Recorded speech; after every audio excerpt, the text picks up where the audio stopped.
Docteur Saramadi Touré, bonsoir. Bonsoir, Monsieur Condé. Merci d'avoir accepté notre invitation. Je le disais tout à l'heure, depuis après le coup d'État CDR, vous, votre première prise de parole. Alors, on va d'abord s'intéresser à la transition. Vous observez les différents actes posés par le CNRD, la junte au pouvoir donc. Dites-nous globalement, quelle est votre appréciation de ce qui se passe aujourd'hui en Guinée?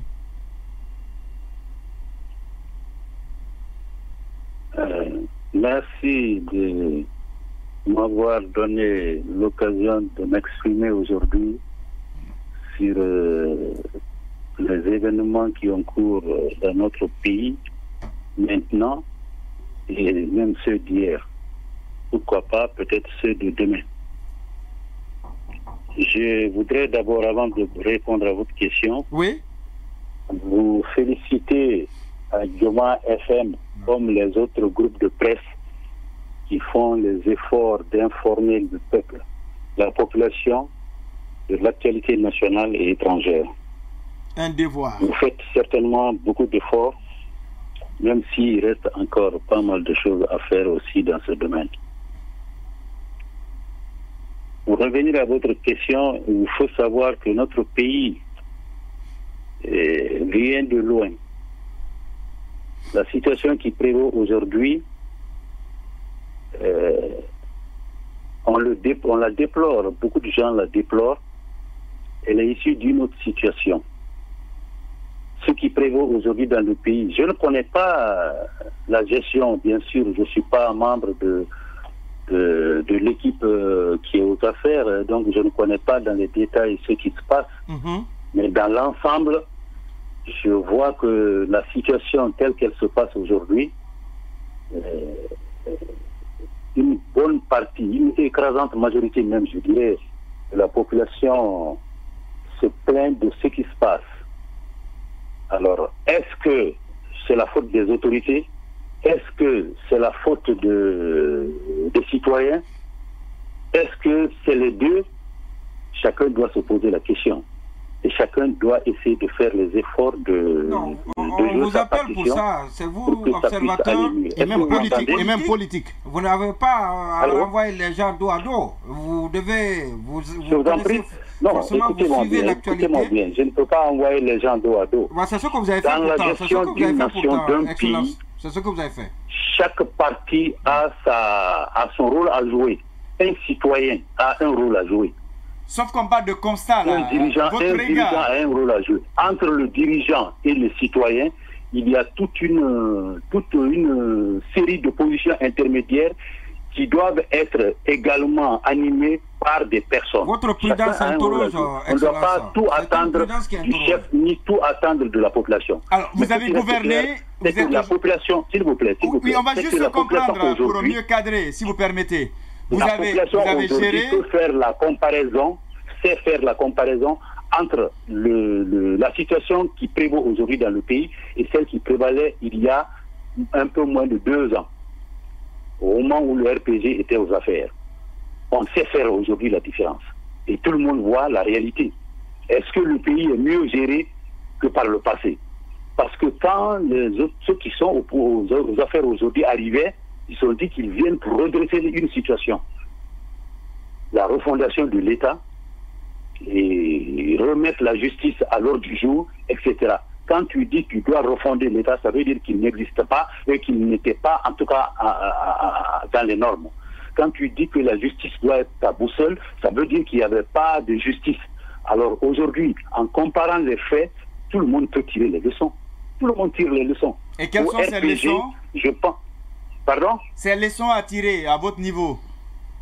À notre niveau, au niveau du parti, on le sait, tout le monde le sait. Le RPG a tiré les leçons. Le RPG a tiré les leçons. Le RPG est absolument fier de sa gestion, de la gestion du pouvoir par l'équipe qui a dirigé le pays sous le règne du professeur Alpha Condé de 2010 à 2021. C'est parce que vous avez bien géré qu'il y a eu coup d'État, c'est ça? Pardon?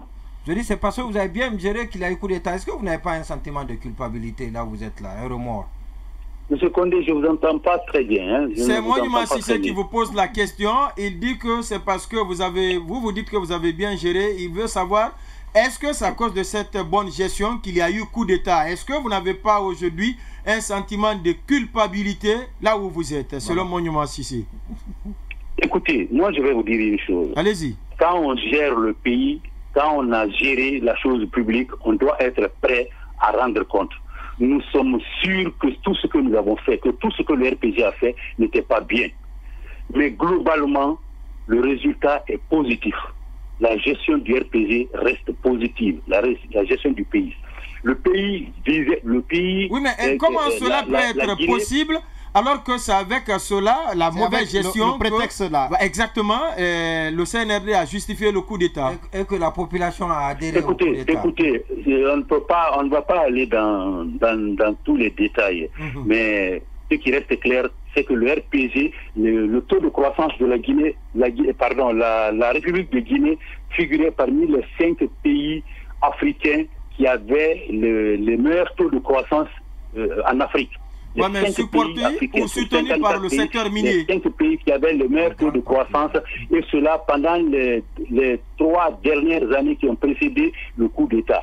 Et la Guinée était aujourd'hui, à l'époque, qualifiée parmi les pays vertueux en Afrique en termes de croissance. Et cela commençait à se faire ressentir sur le panier même de la ménagère. Les gens disaient souvent que ça ne fait pas se ressentir encore sur le panier de la ménagère, mais aujourd'hui on le sait, si ça se faisait ressentir ou pas sur le panier de la ménagère. Les raisons du coup d'État, il faudrait que peut-être les autorités d'aujourd'hui nous l'expliquent. Non, c'est vous plutôt. C'est vous. Parce que c'est vous qui avez été, déçu. Donc c'est vous qui devez nous dire comment cela est arrivé. Pourtant, quand on a l'impression à vous entendre parler que tout était ouvert, votre position est d'observer et de donner et de dire ce que vous en pensez. Mais nous qui avons géré le pays pendant les 10 dernières années, nous savons très bien que notre gestion est une gestion au résultat globalement positif. Ça c'est clair. Le résultat du RPG est globalement positif et nous en sommes fiers. Vous en êtes fiers maintenant. Pas bien. Et puis il ne faut pas oublier, que le RPG a pris les rênes du pays après plus de 30 années de gabegie, plus de 30 années d'une situation extrêmement difficile. Le RPG a pris le pays pratiquement au fond d'un puits. Au fond d'un puits. Le pays était en train vraiment de se mettre sur son séant et de prendre ses premiers pas. Et cela... Depuis son éviction du pouvoir, le RPG Arc-en-Ciel, beaucoup de choses sont en train d'être faites à l'insu de votre formation politique, notamment le dialogue politique que les autorités appellent inclusif. Vous n'êtes toujours pas autour de la table. Vous qui êtes de l'extérieur, est-ce que vous partagez tout ce qui est en train d'être fait dans ce sens, ou tout au moins, quel regard vous portez du déroulement de ces différentes rencontres? Le RPG... plus d'autres formations politiques n'ont pas pris part à ce dialogue pour les raisons qui ont été déjà largement diffusées sur toutes vos antennes. Et vous le savez très bien. Mais vous savez que c'est pas de gaieté de cœur qu'un parti politique aussi responsable que le RPG, un parti politique, la première formation du pays, va renoncer à prendre part à une activité qui est essentiellement politique, qui concerne le dialogue dans un pays. Quand il le fait, ça veut dire qu'il y a des raisons vraiment fondées. Le RPG n'a pas pris part à cela parce que les engagements qui ont été pris par les autorités n'ont pas été respectés. Si, dès l'instant que ces engagements n'ont pas été respectés, il est difficile pour une formation sur laquelle fonde l'espoir une grande majorité de la population guinéenne puisse y prendre part. Le RPG n'est pas là pour s'opposer n'importe comment. Oui, mais le fait que le parti n'est pas autour de la table, est-ce que le RPG n'est pas en train de se faire du mal? Pendant ce temps, la machine de la transition continue son il n'est pas en train de se faire du mal. Il est en train de suivre une ligne, un code de conduite qui est tout à fait compris par la population guinéenne et en général et par ses militants et sympathisants en particulier. Ils comprennent parfaitement bien. Mais cependant, comme le disait Condé, au-delà et le RPG Arc-en-Ciel et les autres partis, vous n'êtes pas autour de la table du dialogue, donc vous n'êtes pas partie prenante de la mise en œuvre du chronogramme de la transition. Pendant ce temps, les autorités déroulent ce chronogramme-là. Est-ce que vous ne risquez pas à un moment donné de regretter d'être à la marge? Bon, je ne sais pas qu'est-ce que vous voulez dire. Le chronogramme est en train d'être déroulé. Et vous qui le dites, je ne sais pas qu'est-ce que vous savez aujourd'hui de tout ce qui a été donné comme programme. Qu'est-ce qui a été fait concrètement? Il y a notamment aujourd'hui à date. S'il vous plaît, à date. Oui. Nous sommes aujourd'hui à pratiquement plus de 18 mois après le coup d'État du 5 septembre 2021. Et un chronogramme dès le début a été déroulé, qui a été proposé au peuple de Guinée. Mais là-dedans, aujourd'hui, concrètement, qu'est-ce qui a été fait? Le CNT a été mis en place, c'était pour un certain nombre de tâches. Aujourd'hui, qu'est-ce qui a été fait dans ce domaine? Alors, le gouvernement, on se demande si c'est un gouvernement de transition ou un gouvernement de développement. Tout porte à croire que ce qui se prépare, c'est pour la durée. Tout est fait dans une perspective de s'éterniser au pouvoir. Est-ce que de s'éterniser au pouvoir en réalité? Moi, ce que je demande aux autorités, c'est de présenter clairement le chronogramme qu'ils ont présenté dès septembre 2021, qu'ils le sortent clairement, qu'ils le mettent sur la table et concrètement et avec honnêteté, les points soient discutés et qu'ils rendent compte qu'est-ce qui a été fait dans chacun des éléments du programme, dans chacune des parties du programme jusqu'à date. Qu'est-ce qui a été fait? On est à quel niveau d'exécution de chaque composante du programme? Et cela, pas pour le RPG, ni pour les partis politiques, mais pour l'ensemble de la population guinéenne et pourquoi pas pour l'opinion internationale. Qu'on sache exactement qu'est-ce qui a été fait dans chaque composante du programme et qu'on dise voilà où nous en sommes et voilà ce qui reste à faire. Et de là, on saura exactement si même le chronogramme qui est fixé de 2024 là sera respecté ou pas. Non, de 24, oui. Si le délai sera respecté ou pas. C'est ça la vraie réalité. En réalité, un gouvernement de transition n'a pas d'opposition.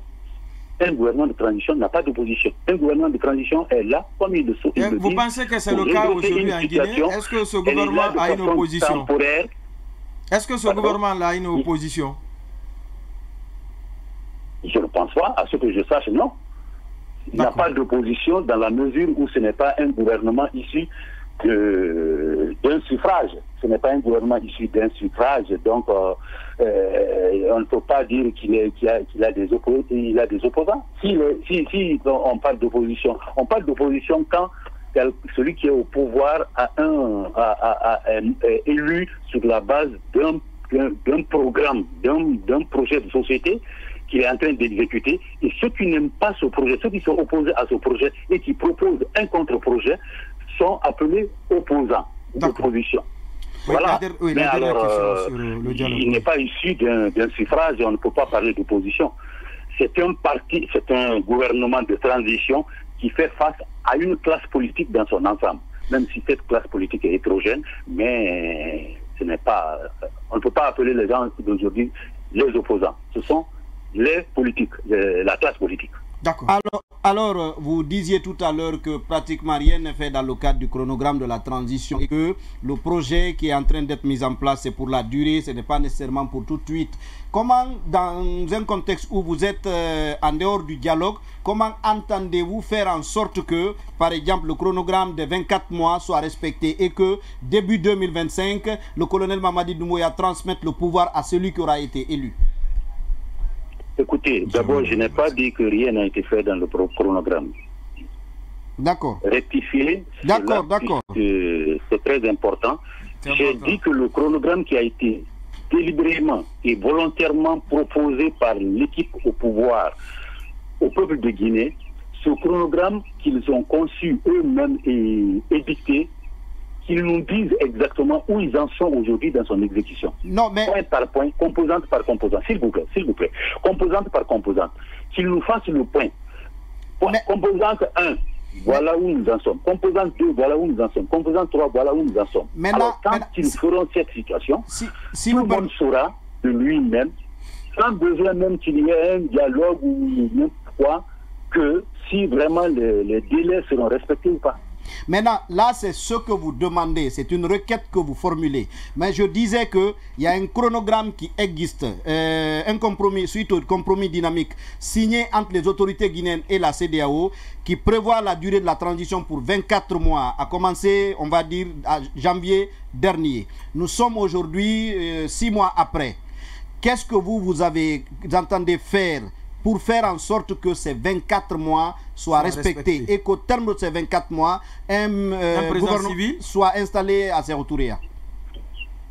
Écoutez, monsieur, je parle en tant que membre de la direction nationale d'un parti politique et plutôt du principal parti politique du pays. Je suis à l'étranger depuis quelques années, 3 ans à peu près. Je ne participe pas aux réunions de la direction nationale du parti, du bureau politique chaque semaine, même si je suis ce qui se dit régulièrement. Donc je ne peux pas me prononcer là où je suis sur ce qui se dit, alors que le parti a déjà fait savoir sa position de cela, et vous le connaissez. Je vous renvoie donc à tout ce que la direction du parti a publié comme position face à ces questions. Veuillez les revoir et... D'accord. Alors, on va progresser, puisqu'il nous reste d'ailleurs 3 minutes avant la fin de cette émission. L'actualité sénégalaise, on a l'impression que... elle est en train d'imiter celle de notre pays dans le cadre du changement de la Constitution. Ce que vous avez fait pour Alpha Condé et puis qui nous a amené là où nous sommes aujourd'hui selon nombre d'observateurs. Le même scénario, en tout cas, le président sénégalais ne s'est pas encore ouvertement prononcé, mais on a l'impression que c'est de cela qu'il s'agit. Quelle lecture vous faites de cette direction prise par Macky Sall? Je vais répondre à la question en ce qui concerne le Sénégal, mais il y a une allusion à la réalité guinéenne à laquelle je voulais d'abord répondre. Je vais vous faire comprendre et rappeler que ce qui s'est passé en Guinée, la Guinée, le RPG n'a jamais enfreint ni à la loi, ni à la volonté de la majorité des Guinéens. Nos opposants d'alors disaient que c'était pour un 3e mandat. D'accord. Le président Alpha Condé allait gouverner un mandat de plus qu'ils ont appelé 3e mandat. C'est vrai. Mais ça s'est passé de la façon la plus régulière, puisque on a demandé au peuple de se prononcer sur la question. La constitution de 2010 qu'on défendait à corps et à cri, pour lequel même on a créé une ONG qu'on appelle le Front de défense de la Constitution, ce n'est pas une constitution référendaire, elle n'a jamais été soumise au suffrage du peuple. Oui, mais celle aussi qui a été soumise au suffrage du peuple, c'est pas celle-là qui a été promulguée, M. Touré.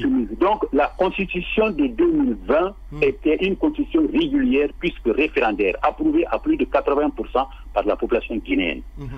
Quand cela s'est fait, il n'y a pas de raison que nous ne partions pas aux élections. On a été aux élections. Ceux qui l'ont combattu, cette constitution, se sont soumis à ces principes, puisque l'élection qui a été organisée, l'élection présidentielle qui a été organisée, ils ont presque tous pris part.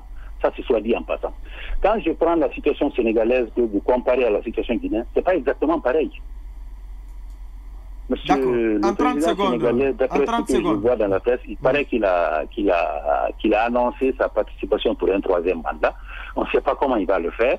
Je ne suis pas dans ces détails. Mais ce que je sais, c'est que les derniers événements au Sénégal sont partis du fait que l'opposant au président actuel, M. Ousmane Sonko, qui est un jeune leader charismatique et brillant, a été, je crois, accusé de viol et serait passé en justice. Et je crois que c'est le résultat, ce sont les résultats de ce jugement qui n'ont pas plu à une majorité des Sénégalais, et c'est ce qui a amené tous les problèmes. Aujourd'hui, que le président Macky Sall veuille s'engager pour un 3e mandat, ce n'est pas un problème pour le RPG, ce n'est pas un problème, à ce que je sache, pour la Guinée, c'est un problème sénégalais. C'est un problème entre Sénégalais. Docteur Sarah Madi Touré.